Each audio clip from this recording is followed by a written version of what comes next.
Hey, sports card fans, it's John Wade, Boggs fan. Hope you're all doing well. Today, I want to talk about something that appears to be growing more in popularity within the hobby, especially with vintage sports cards.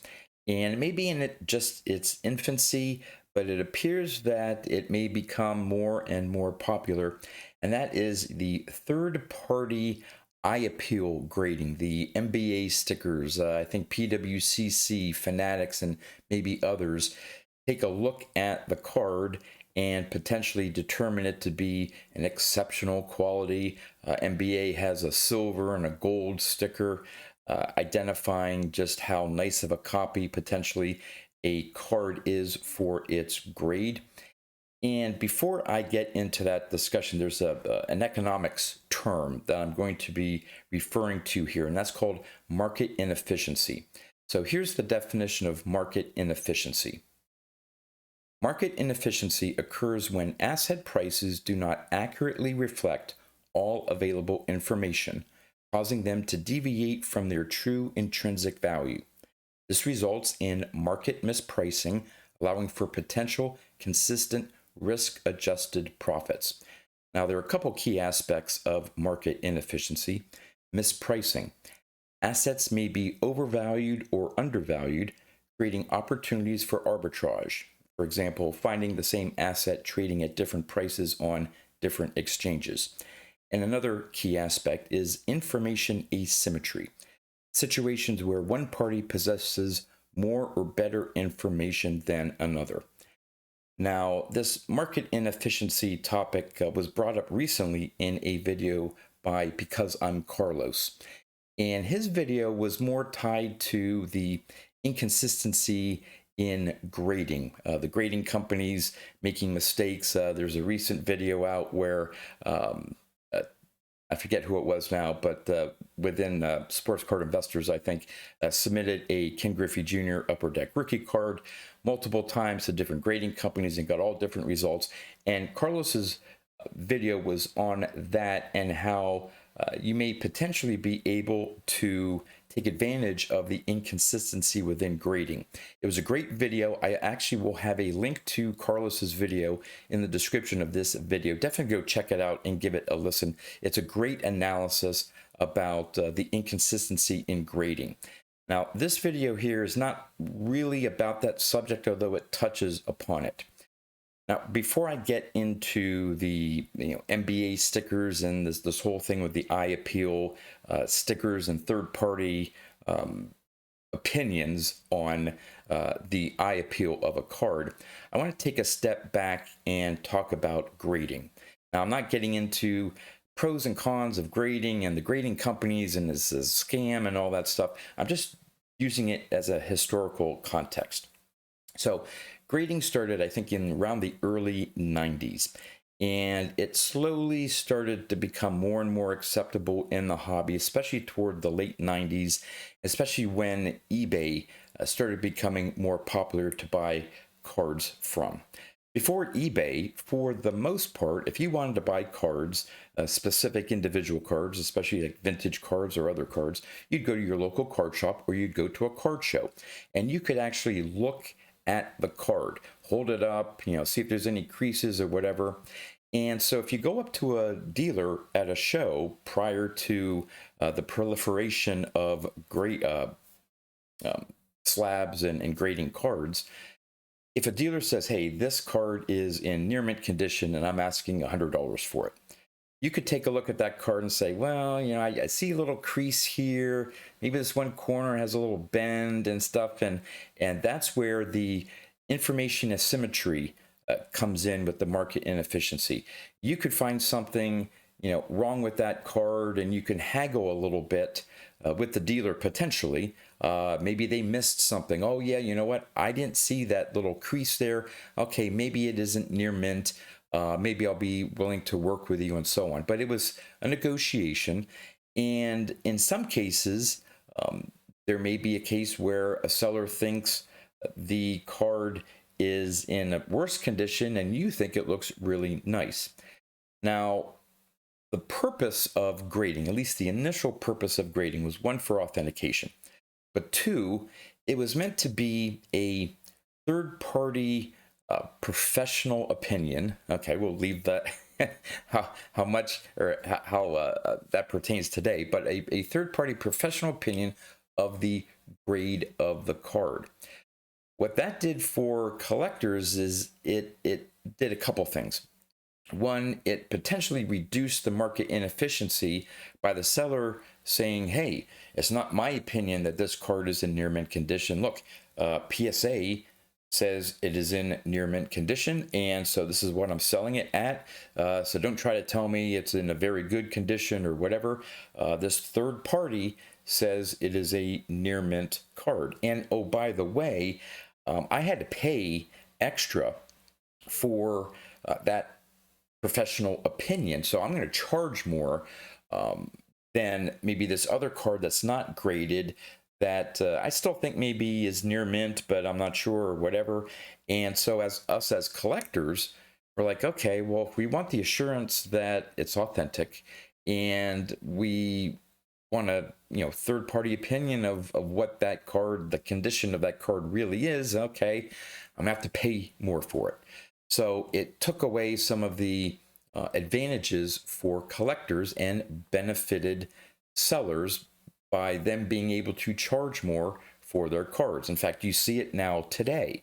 If you were to have an ungraded card and a graded card, maybe with the same eye appeal, you're going to pay more for that graded card than you would an ungraded card. And so over time, though, grading became more and more and more accepted part of the hobby. And again, there are still some that say, I don't want to deal with grading. I want to just buy ungraded cards. Again, I don't want to get into that discussion of which is better and preferences and all that stuff. But grading became more and more a part of the hobby. Well, over the last few years, I've discovered myself and others within the hobby, boy, not every vintage card that's graded a PSA 5 looks the same. Not every PSA 6 or SGC 7 or you name the grading company, an 8 even. Not all the copies look the same. There are 4 major criteria in determining the grade of a card. And if you're like me, that you like centering, if that's more important to you than corners or whatever, you may find a card that has really nice eye appeal for the same grade as another card that doesn't have the same eye appeal. That's where us as collectors were able to take advantage to some of the market inefficiencies by us noting something. Hey, this card has better eye appeal. So if a dealer had 2 copies of a PSA 566 Topps Mickey Mantle, one of them was well-centered and one of them was a little off-centered, and if the dealer wanted the same price because they were both PSA 5s, you'd say, hey, I want that nicer looking copy, and I'll pay that same price compared to the other one that doesn't look as nice, and you feel that you got a great deal on it. And up to that point, before the whole eye appeal thing, there were a lot of collectors, and I have to admit, when I first started my vintage collection, I was looking at that number grade. I wanted, for my 78 Topps cards, I wanted nothing less than a PSA 8. Yeah, I did look at centering and things like that, but other years, 77s, 79s, 80s, or whatever, I wanted a certain number grade. And yeah, there's some that aren't as well centered as others. They're still nice, but there's differences. And more, I kept hearing the mantra, buy the card, not the grade. Buy the card, not the grade. And for the last several years, collectors were doing that. They were finding cards that maybe had a PSA 4 sticker on them or label on them, but boy, they looked like a 5 or a 6. And it was to the advantage of us collectors, that we were sometimes able to get really good deals on cards that we thought were either undergraded or looked really good for that number grade. Well, of course, dealers have started to pick up on that. And now you find yourself paying the eye appeal tax. And dealers now have said, hey, we've been noticing that collectors like well-centered copies, cards that have great registration. And so if we have multiple copies of a card, we're going to charge more for the one that has nicer eye appeal. Well, there goes the advantage of the collector in this market inefficiency. Collectors took advantage of that inefficiency by us having, if you want to call it, more information about the card. We saw the nicer eye appeal than the dealer may have, and we took advantage of that. Well, now again, you have the eye appeal tax, but there's still that, going back to grading, there's still that period where grading hadn't quite still taken off yet. People were a little unsure about having cards graded and stuff, and they still found opportunities within the market, if you want to call it, just from an economic terms, the market. I hate calling the hobby, as I know it, the market, but they were still able to find some inefficiencies even with the initial growth of grading. Now with this eye appeal tax, us as collectors are paying more for cards that have really nice eye appeal. Now comes these official third-party authenticators. I'm not sure what the term is that they're called, but they'll say, hey, they'll look at the card and say, hey, this is a really nice example. This has great eye appeal for the grade. We're going to put a sticker on that slab, and here's my professional opinion that this is a great looking copy. And for the sellers, that is, their eyes have, you know, the dollar signs in them, because they can say, wonderful, I can charge more for this card because a third party, it's not just me saying that this is a card with a really nice eye appeal. I have a third party telling me that this card has really nice eye appeal. And by the way, I had to pay for that service. So now if I had this MBA silver sticker, I'm going to charge, say, 15% above the high comp for that grade. And if I got a gold sticker, I'm going to charge maybe 25% more above the high comp for that card. And that's great for the sellers, but as us collectors, again, now, right now, we have a choice. We can still buy ungraded. We can buy graded and still try to find those inefficiencies. Hey, this is a really nice eye appeal copy, and I can still maybe take advantage of that. I've been able to do that with some of the cards I've been picking up, at least in my opinion. But as this third-party eye appeal sticker, MBA, Fanatics, PWCC, all that stuff, as they become more and more used by dealers and sellers, as it becomes more and more prevalent, as you start looking at dealer cases at shows, you're going to see more and more stickers and stickers and stickers. It's going to mean more prices for us collectors. So again, the history of cards, I guess you can say, from ungraded to graded, and now graded to potentially third-party eye appeal designation, all those eventual steps and advances or changes in the hobby, every single time it's been to the detriment of collectors. Now, again, there's pros and cons to grading. There's pros and cons to these eye appeal stickers. If you buy a card and want it for thinking for resale, maybe that sticker is good for you. But it's good for you because you're potentially selling it. If you're a collector like myself that at this point has no intention to selling any of his cards in his collection, I don't want to pay more for a card that some third party says looks really nice when I can perfectly tell that, hey, this card is fairly well centered, doesn't have to be perfect, but this has great eye appeal to me, and I like that card. I want to buy that particular copy. But if it has a silver or gold sticker or whatever other A grade, E for exceptional, whatever sticker on it, and the seller wants some premium above the high comp, I'm probably not going to pay it.